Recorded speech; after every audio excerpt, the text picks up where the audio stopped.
This is Wycombe Sound. Hello everyone, and welcome to the latest instalment of The Art Show on Wycombe Sound 106.6 FM. My name is Dane Cobain. I will be your host for the next hour or so, and this is a show where we talk about the local art scene. We have a different guest on each week. We have some music recommendations, film recommendations, book recommendations, including an album of the week from Twangling Jack Ford over in the Ilk Shed, so we'll get to that later on in the show. As always, you can find us on Facebook. If you just search for The Art Show Wycombe Sound, you should be able to find us. And you can also email me here on the studio on dane.cobain@wycombesound.org.uk. That's dane.cobain@wycombesound.org.uk. And I always want to hear from people who have audio-based stuff they can share, whether they're musicians, poets. We could have some drama readings, you name it. If we can play it on the radio, I want to hear from you. So email me on dane.cobain@wycombesound.org.uk. So I guess my main news since last week's show is that we did Light It in Red at Wycombe Arts Centre. It's a global day of action, so basically theatre venues and live music spaces, concert halls, that kind of thing, all lit themselves up in red lighting to call attention to the fact that they're really struggling what with the the COVID pandemic. I'm going to read a little bit of the blurb here as well, but Wycombe Arts Centre participated. I think the Swan did as well. I haven't looked yet to see who else did it in Wycombe, but it's like a countrywide thing, and in fact all around the world as well. So we have hashtag Light It in Red are once again supporting hashtag We Make Events in their campaign to raise awareness for the dire situation currently being faced by the live events industry. The next stage in the campaign will be known as Stand as One. Our industry is important and contributes billions of pounds each year to the UK economy. Due to COVID-19, it needs immediate help. We want our future to continue to create millions of memories with the stories to match. It's what we do best. Without significant and immediate support, the entire live events sector supply chain is at risk of collapse. Red Alert Stand as One is a campaign to raise public and media awareness in support of the live events sector, which employs over 1 million highly skilled people in the UK, all of whom have had no work since March 2020, with little likelihood of restarting until spring 2021. I also think this is quite an important little note here. Red has always signified stand by in theatre. We are standing by to go back to work. It now also signifies we're at Red Alert. And over 700 buildings across the UK took part in August, and so hopefully the number was higher in September. They haven't updated it at the time of recording. But yeah, if you have a moment, it's worth checking out the hashtag Light It in Red, and you can look at a lot of what the High Wycombe venues were doing as well to sort of, again, to call attention to the struggles that the live events industry is facing. The other thing I wanted to share is like a pitching opportunity that artists might be interested in. It's at the Arts at the Old Fire Station in Oxford. So technically, I guess, a Wycombe Arts Centre rival, but it's fine. There's no conflict of interest. So they say here, we're looking for an artist to design vinyl in full colour for 2 of the Old Fire Station's windows. There's a brief available including photos, measurements and information. And they ask for up to 6 examples of your work, your day/hourly rate, and how many days or hours you'd expect it to take. And you need to email alexandra.coke@oldfirestation.org.uk by 10 a.m. Wednesday, the 7th of October, which actually is tomorrow. So you'd better get your finger pulled out quick, I suppose. Later on in this week's show, we are going to be joined by BookTuber and photographer Carrie-Anne Pollard. I just call her Kaz as well. She'll let us call her Kaz, I'm sure. So we're going to be chatting to her in a little bit, and later on in the show as well, we're going to have some music recommendations from Twangling Jack Ford in the Ilk Shed, and I've got you covered with a book and a TV show/movie as well. But in the meantime, it's time to check out some local music.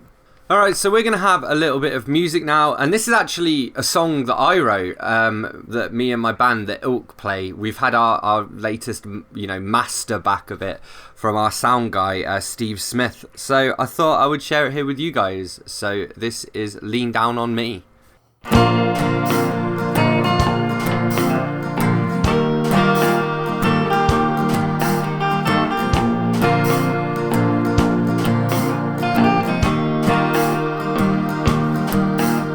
We started at the bottom and we met up at the top. And you don't know what you're missing till you realize it's lost. And I don't know where you're going, and I don't know where you've been, but I will walk the road with you, my friend.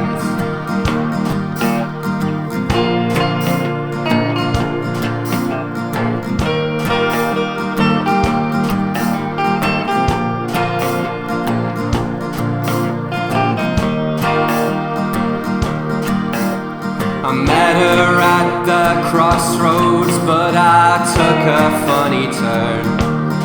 Now the wolverines and foxes think that I'm a skeleton, and they make me run away before we get a chance to talk.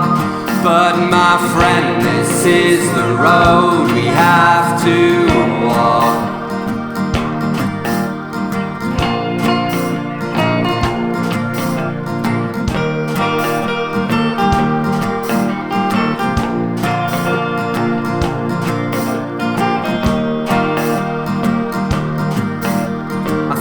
I ought to tell her that I really like her style, and I'd like to understand her and hang out for a while. And I don't know where I'm going, and I don't know where I've been, but I will walk the road with you, my friend. They're not nobody's problems, 'cause someone has gotta solve them. But you can lean down on me. And when you got nowhere to stay, I'll help you find another way. So you can lean down on me.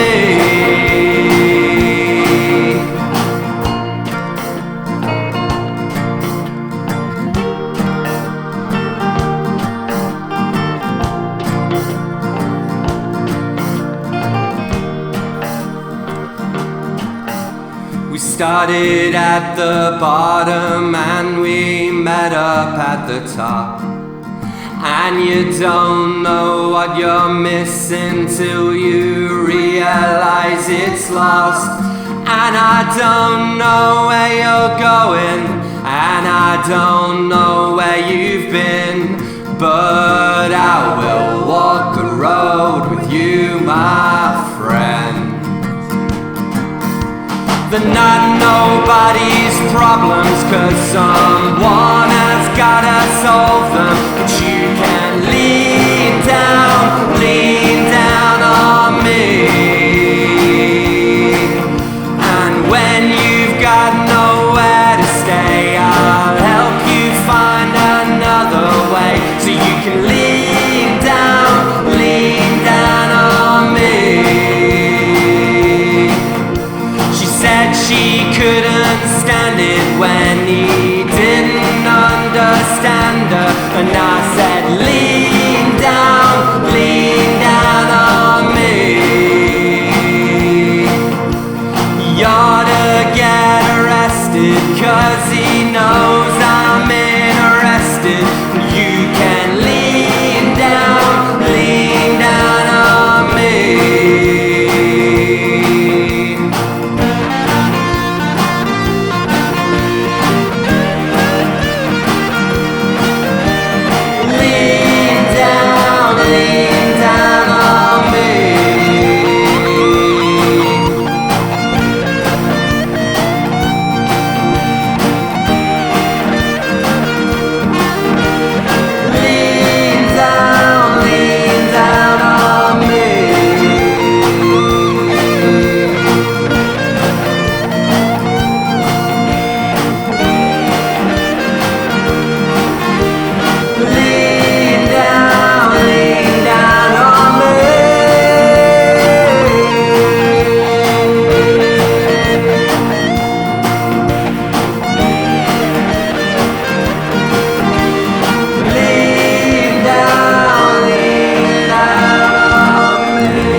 Love music, love talk, love Wycombe Sound. Inspired to develop young minds?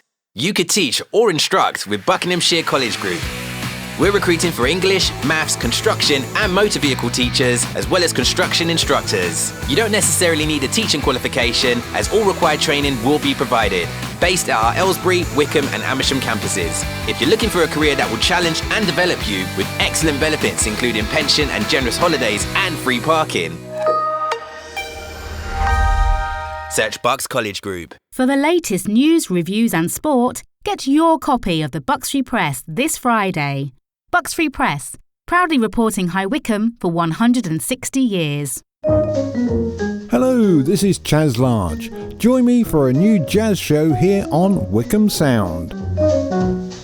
I'll be playing tracks from all the top names in jazz, from Glenn Miller to Courtney Pine, Count Basie to Michael Bublé. Not forgetting the all-time greats like Charlie Parker, Dinah Washington, Frank Sinatra and Dave Brubeck, to name but a few. Listen out soon for Chaz on Jazz. This is Wycombe Sound.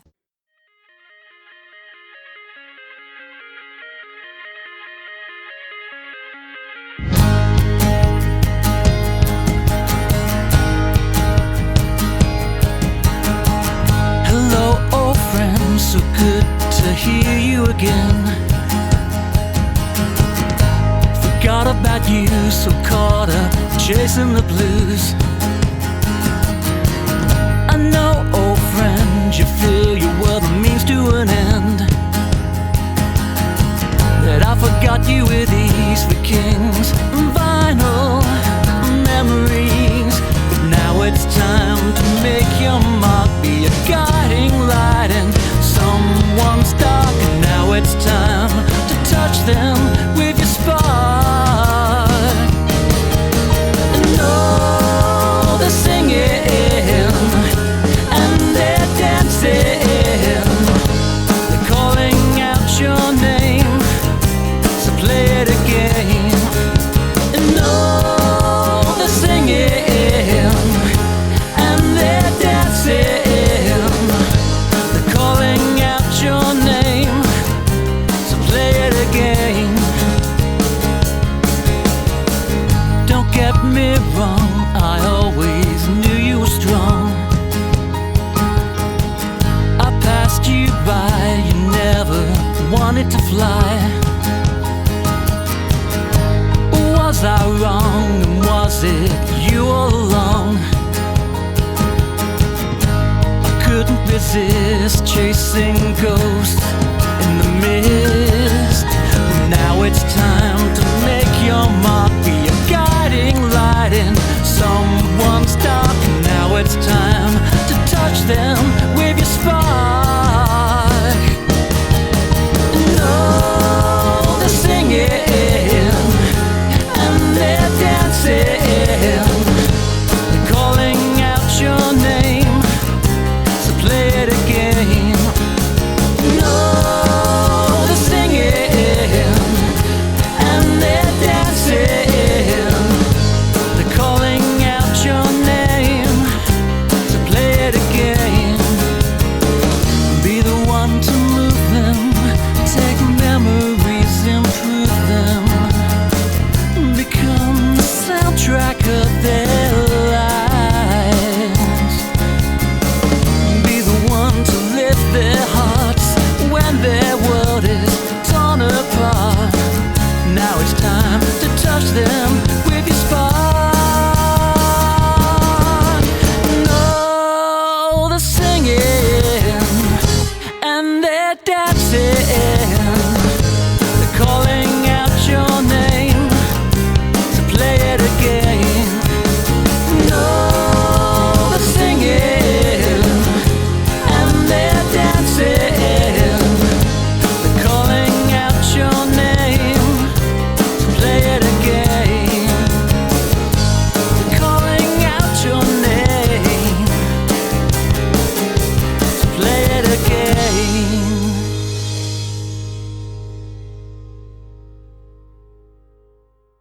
This is Wycombe Sound.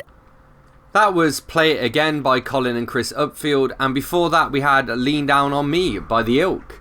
My name is Dane Cobain, you're listening to The Art Show on 106.6 FM Wycombe Sound, and we are joined now by this week's guest, who is Carrie-Anne Pollard. She's a music photographer, she's also a booktuber, which means she makes videos where she talks about books on YouTube, which is how I know about her. We've got a whole bunch of cool stuff to talk about, including everything from, you know, the importance of LGBTQIA plus representation in literature, to how you can still kind of keep going as a live event photographer in the middle of a global pandemic. So over to Carrie-Anne Pollard.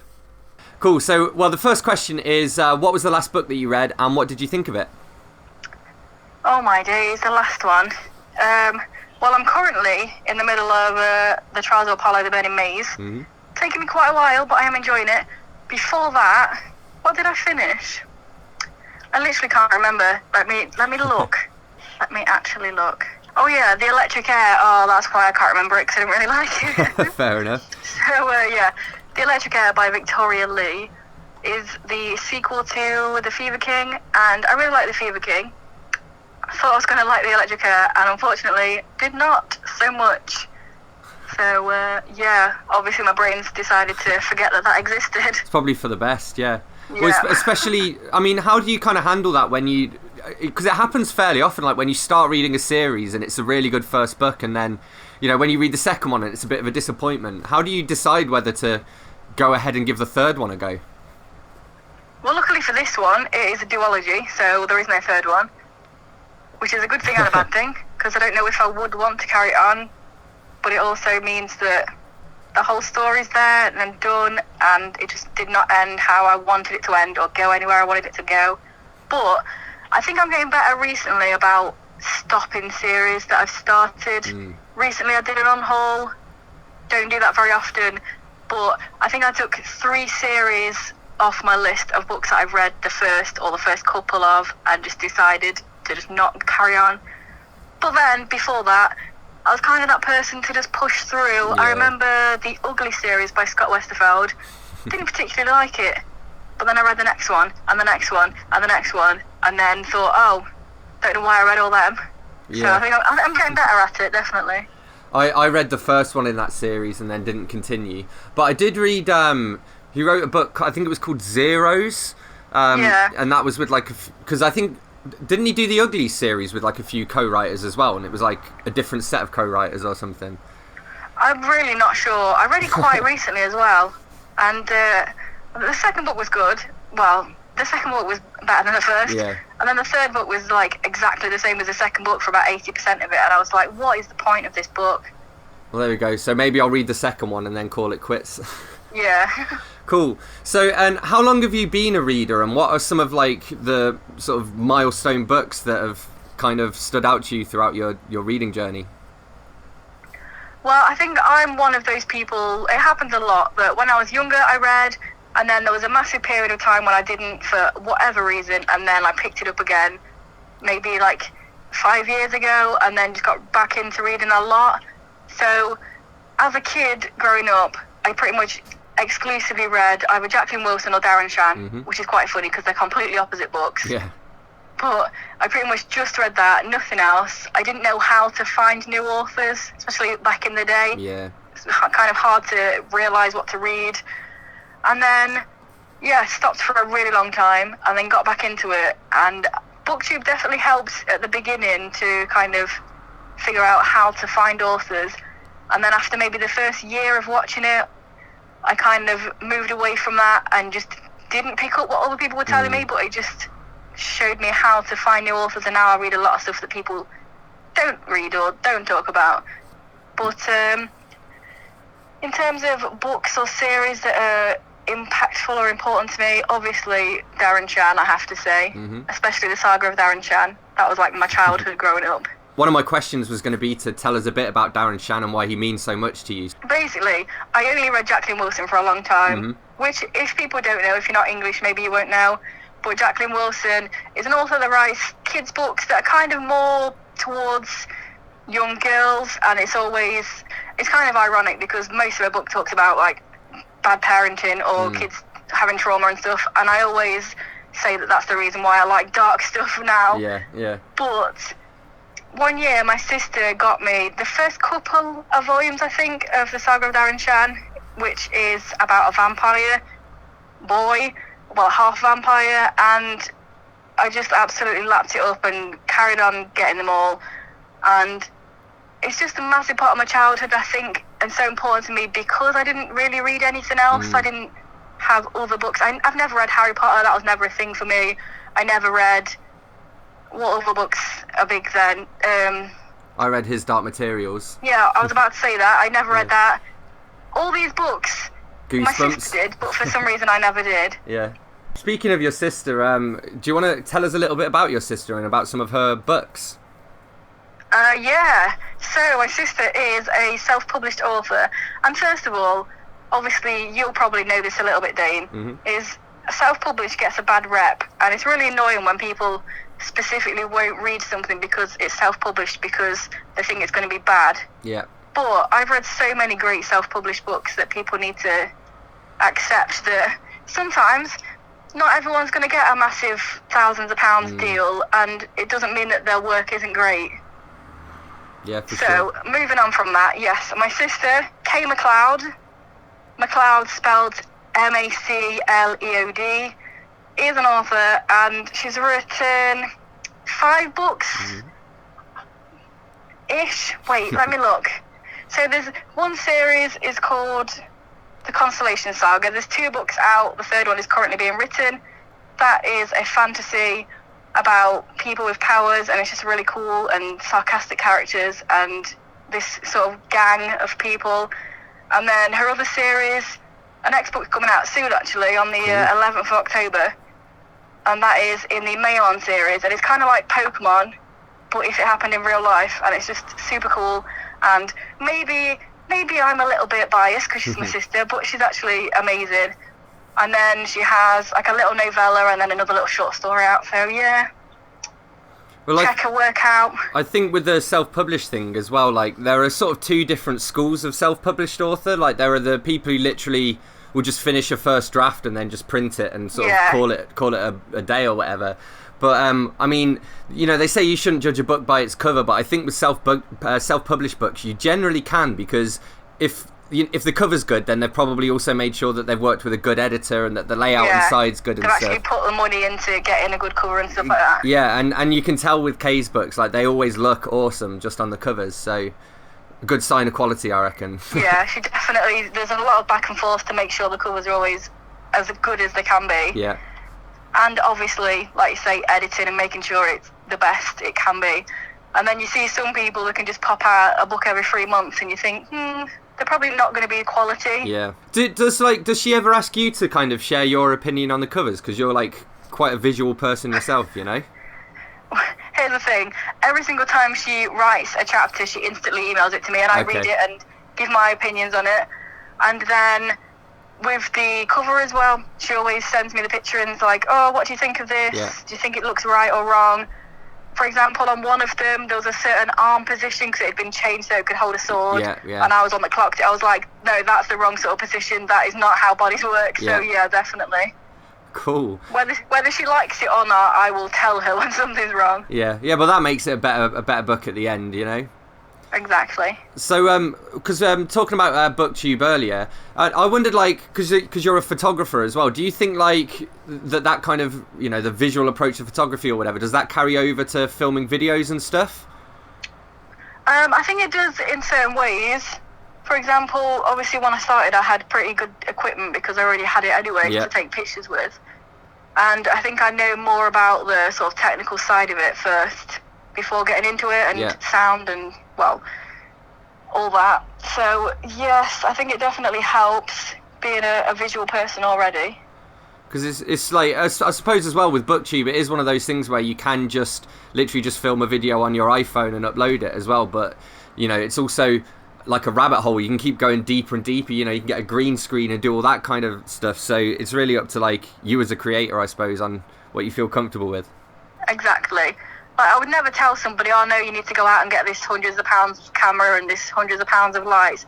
I would never say that. I think the most important thing when you're doing a video is make sure it's bright enough so you can see what's happening, and make sure it's loud enough so you can hear what's happening. Yeah. And other than that, it doesn't matter how expensive or non-expensive your equipment is. I mean, for me personally, when I first started, I was using my 6D, which is nearly £1,000 camera, with a lens on it, which is also a couple £100, but it doesn't have autofocus on it as video. Yeah. So that's not what you want to be using when you're trying to film a video. So it's not about how expensive your equipment is, it's about whether it can do what you want it to do. Yeah, that's a really good point, actually, yeah. You're listening to The Art Show on 106.6 FM Wycombe Sound. I'm your host, Dane Cobain, and I'm here in conversation with this week's guest, Carrie-Anne Pollard, who is a photographer and booktuber and just all-round awesome person. We're going to have a quick break for some music here, and this is Rearrange by Tony Goff and the Broken Colours.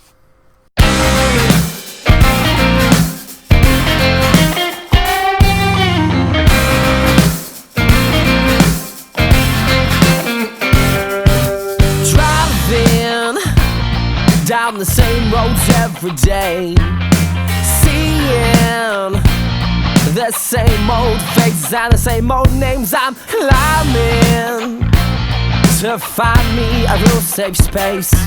You're struggling to stay afloat. Every breath may be our last. It's time for a change while you have the chances. Time for a change while you have the chance. Time for a change while you have the chance. Oh,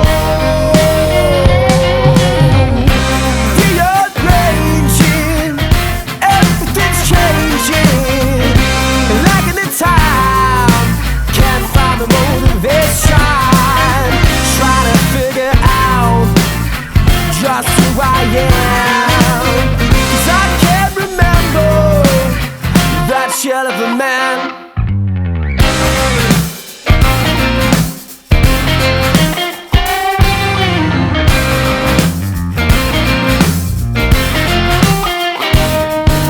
Test your limits to find your key. You're breaking hearts to know you're free. Missing out on what I need most. I'm not a person, I'm just a healing post. Sometimes you have to take a leap of faith. Do what scares you, baby, don't ever hesitate. Rearranging, everything's changing. Lagging the time, can't find the motivation. Try to figure out just who I am, 'cause I can't remember that shell of a man.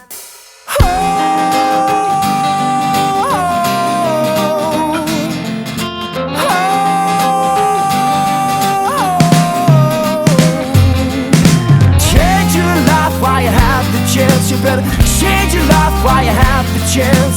Change your life while you have the chance. Oh.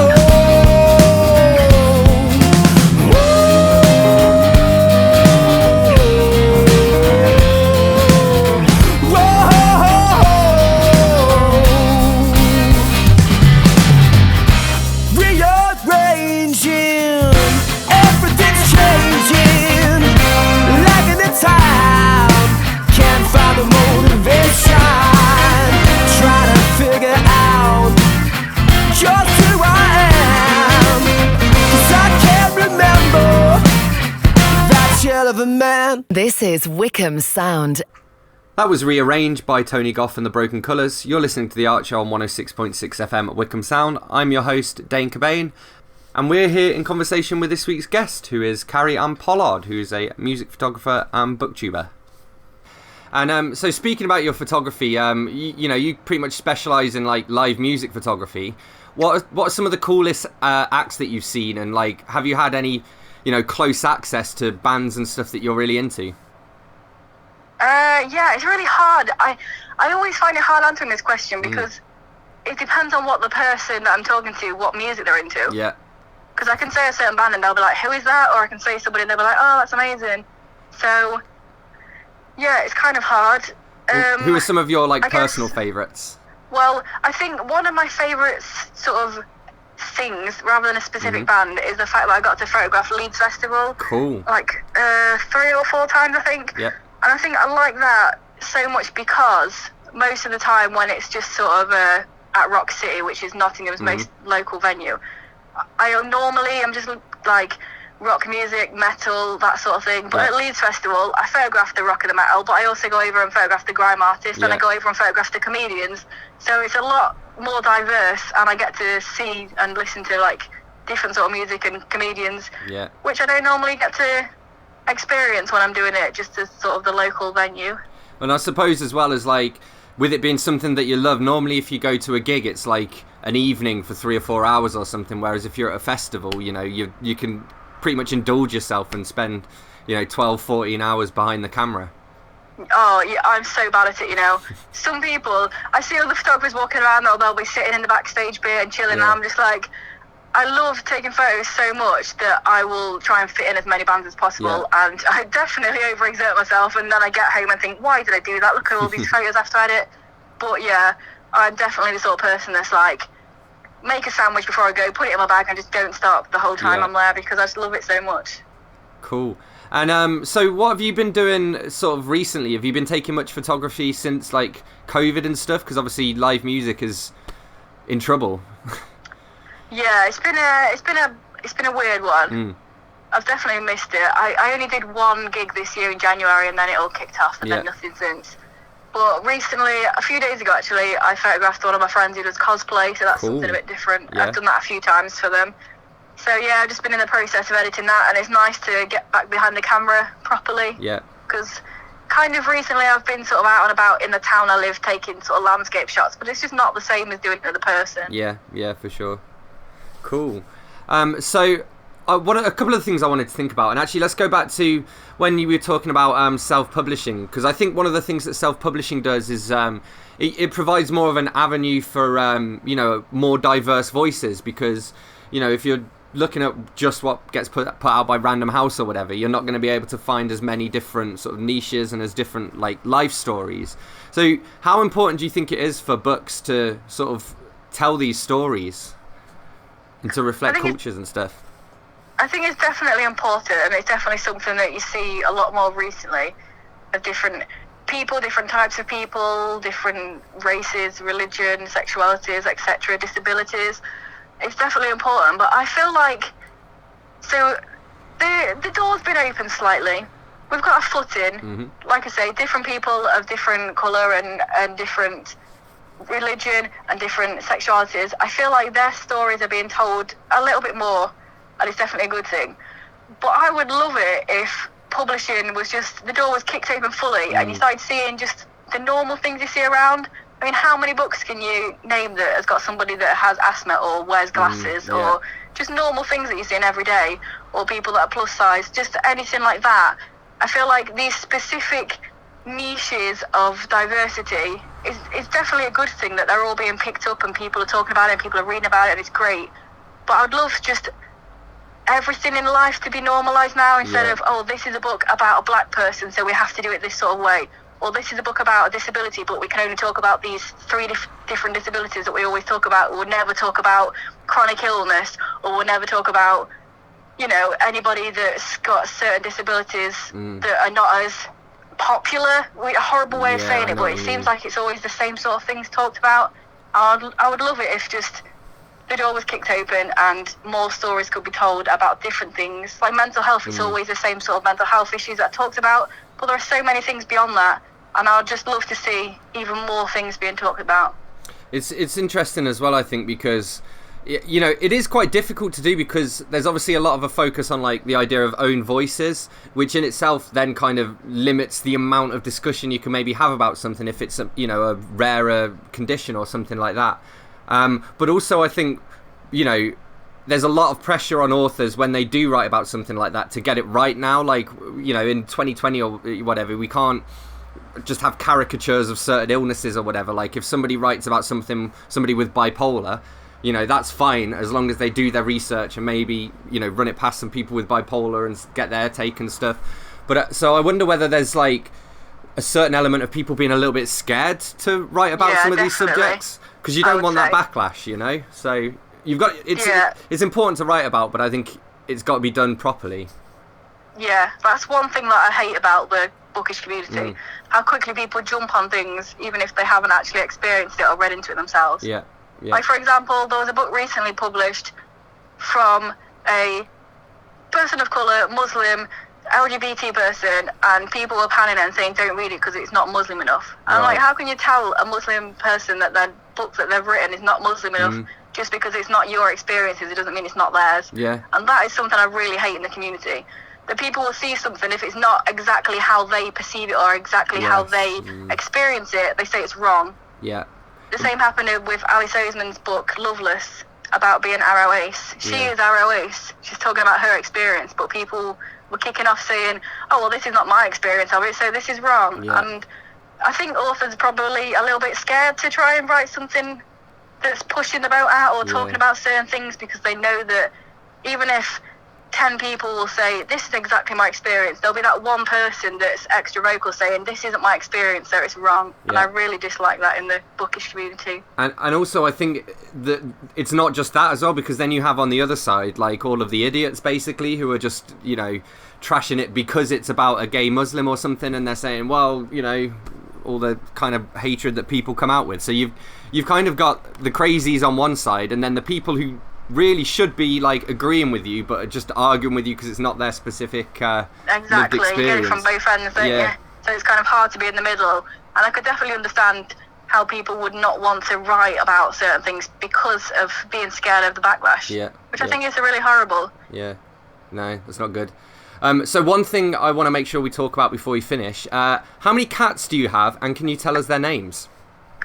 I have 6 cats. Right. So 4 of them are black. Most people can't tell the difference, but I can. You can when you get to know their personalities. Yeah.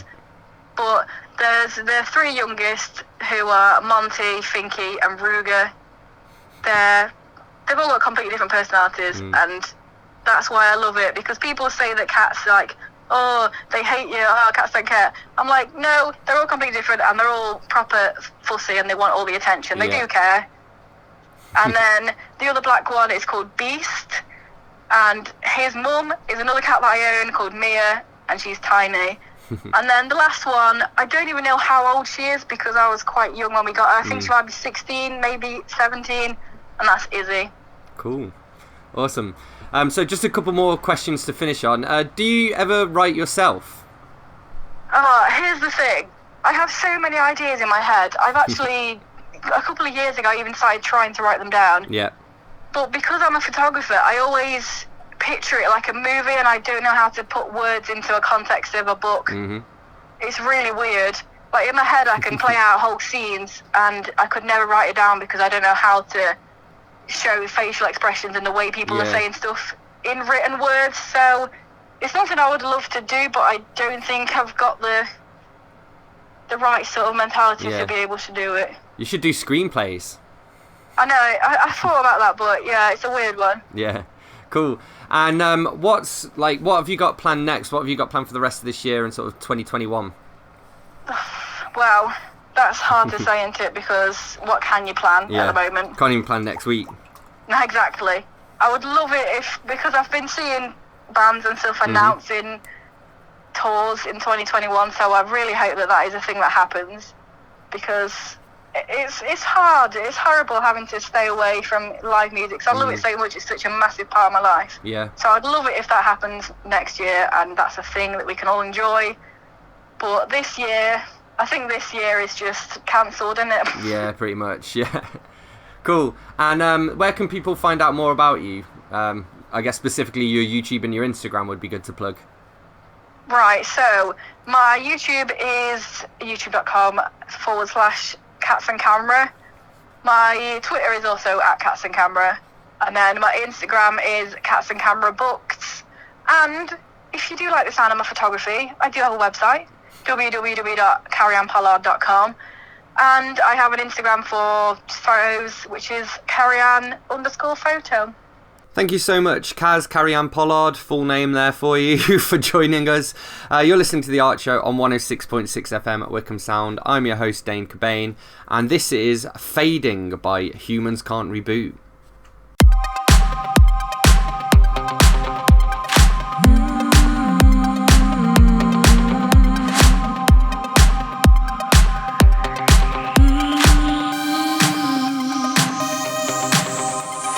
Now I'm only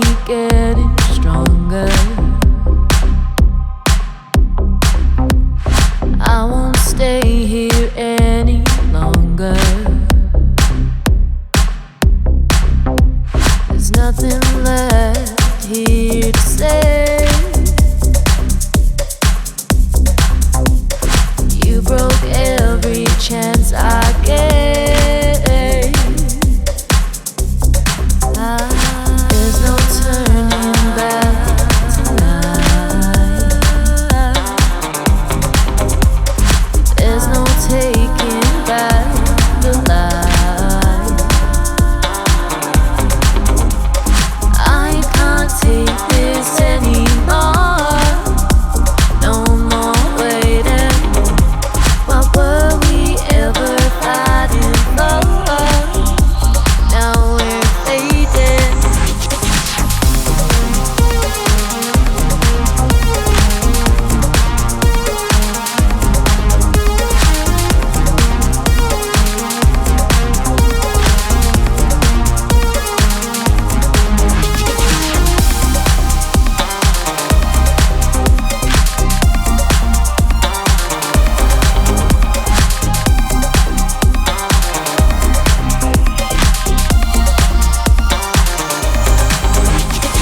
No more time for your games. I'm not gonna take the blame. Leaving everything behind.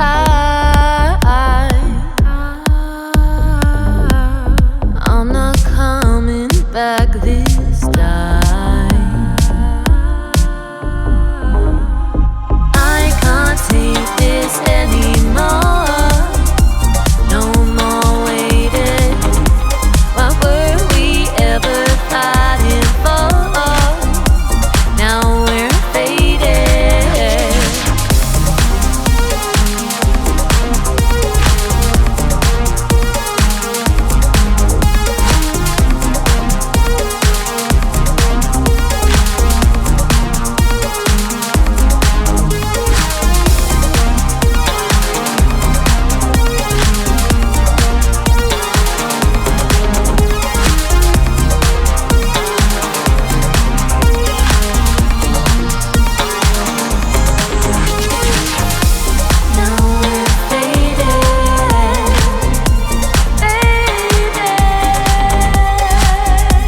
Now we're faded. Now we're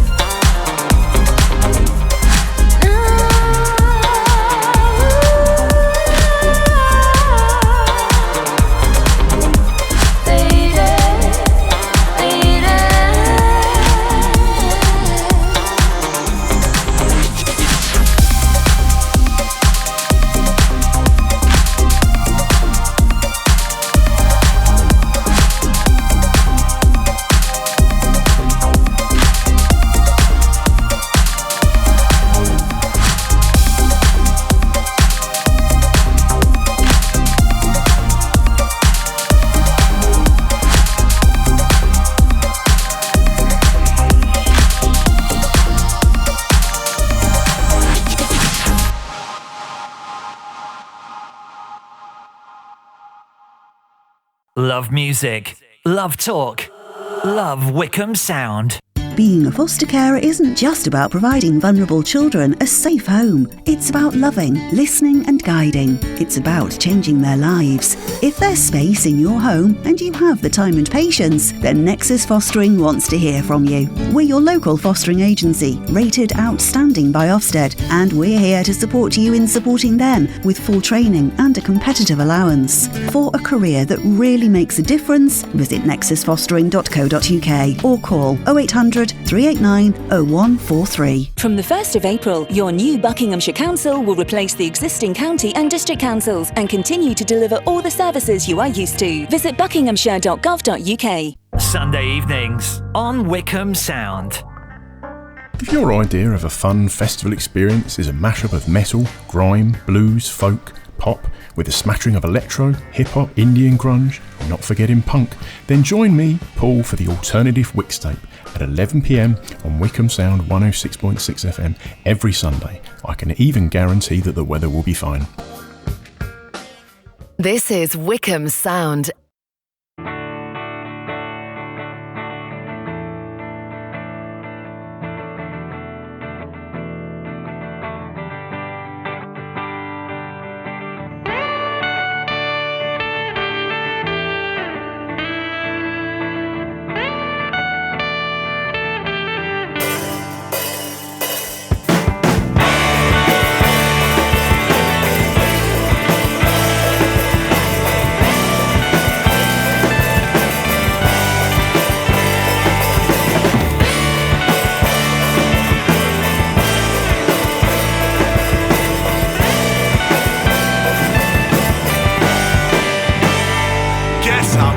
Again, light up a cigarette and make myself the fool. Guess I'll get drunk again, confess all my feelings to a stranger, 'cause we're friends like you, who needs enemies?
This is Wycombe Sound.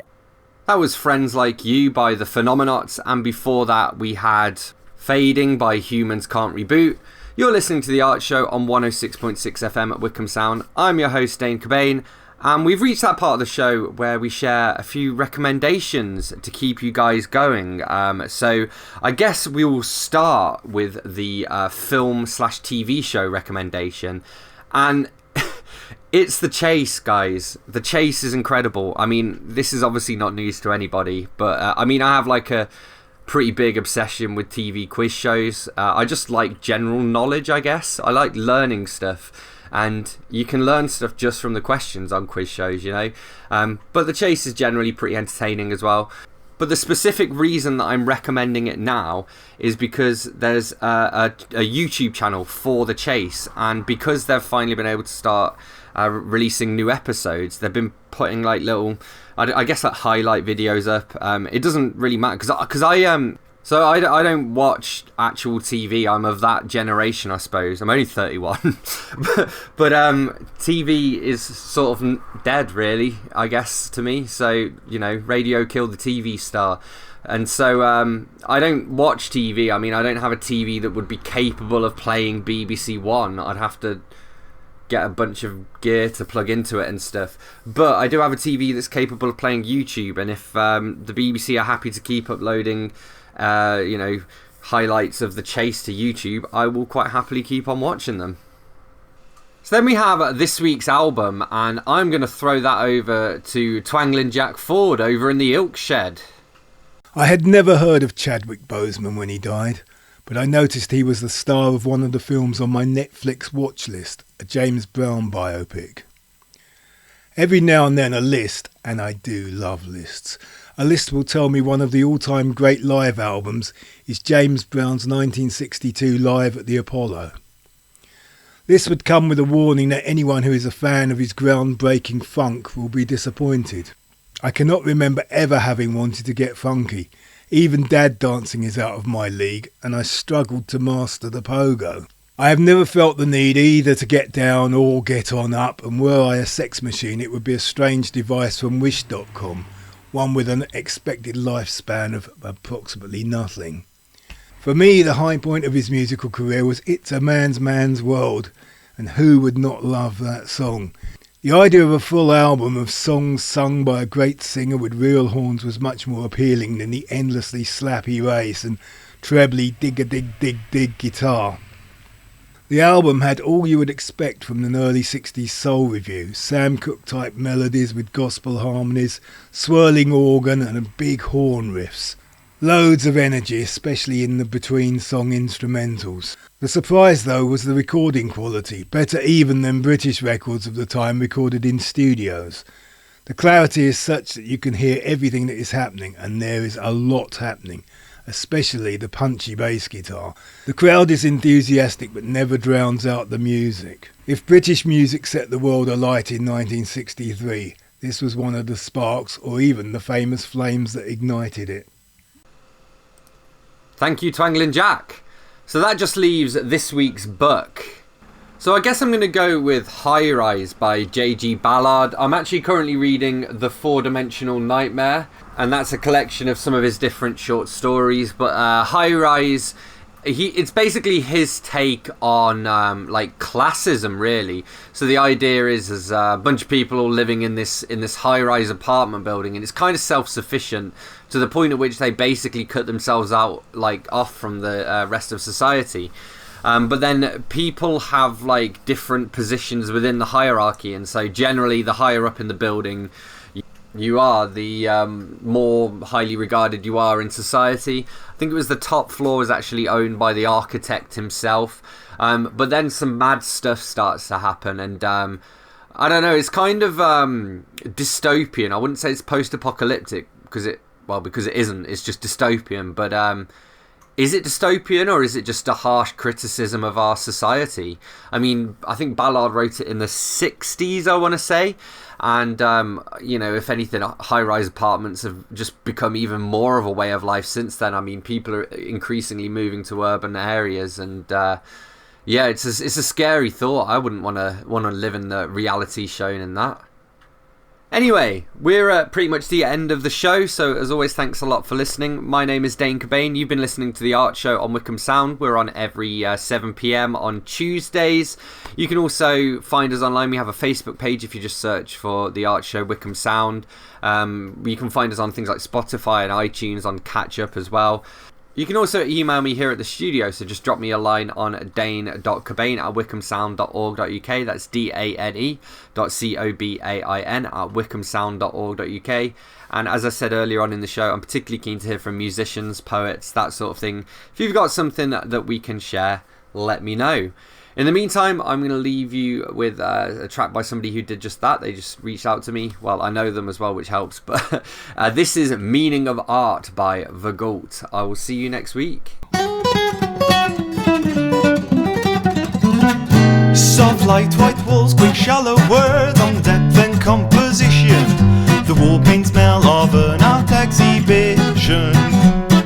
A young blonde lady stops at something bit unusual, a somewhat edgy, brighter colour burgle, and she looks beyond the silly shapes. She feels she can relate, says to the artist standing by, why do you paint this way?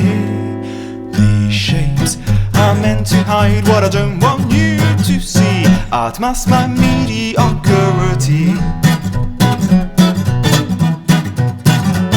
He went the spoiled child I was said to be well smart, a doctor, scientist, not a son of art.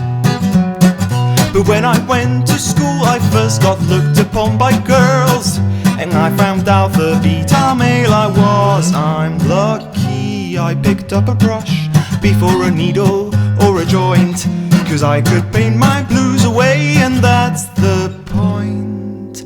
These shapes are meant to hide what I don't want you to see. Art masked my mediocrity. What do you think this represents? He pointed, she replied, an endless struggle searching for the light. It is one way to put it, but the title may as well say frustration after 40 failed days. You'll never fool a woman into thinking you're a caring man. It's far easier to try and make of her your fan. These shapes are meant to hide what I don't want you to see. Art masks my mediocrity.